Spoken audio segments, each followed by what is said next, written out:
صاحب تفسیر روح البیان یعنی جنہوں نے تفسیر روح البیان لکھی علامہ محمد اسماعیل حقی رحمۃ اللہ علیہ، سورہ فتح دی آیت محمد الرسول اللہ اس دے تحت فرماندے نے وَمِن تَعْظِيمِهِ عَمَلُ الْمَوَالِدِ إِذَا لَمْ يَكُنْ فِيهِ مُنْكَرٌ کہ دیکھو اللہ تعالیٰ حضور دی تعظیم کرن دا، حضور دی عزت کرن دا حکم دیندا ہے، وَتُعَزِّرُوهُ وَتُوَقِّرُوهُ کہ لوگو میرے نبی دی تعظیم کیتا کرو، حضور دی عزت کیتا کرو۔ اللہ تعالیٰ نے قرآن حکیم دے وچ حضور دی عزت کرن دا حکم دیتا نا۔ تے علامہ اسماعیل حقی جنہاں نے تفسیر روح البیان لکھی وہ فرماندے نے وَمِن تَعْظِيمِهِ عَمَلَ الْمَوَالِدِ اے میلاد شریف دا منانا یہ حضور دی تعظیم ہے۔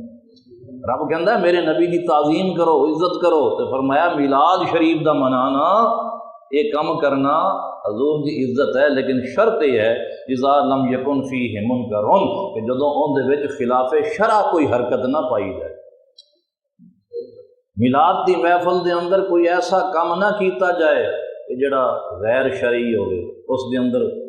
گانے باجے نہ ہون، اس دے اندر رقص و سرود نہ ہوئے، نچن والے نہ ہون۔ شریعت جنہ چیزاں تو منع کر دی ہے بس او نہ ہون، اس دے علاوہ میلاد شریف نو منانا یہ نبی پاک دی تعظیم ہے۔ قال الامام السیوطی رحمۃ اللہ علیہ کہ حضرت امام سیوطی فرماندے نے یستحب لنا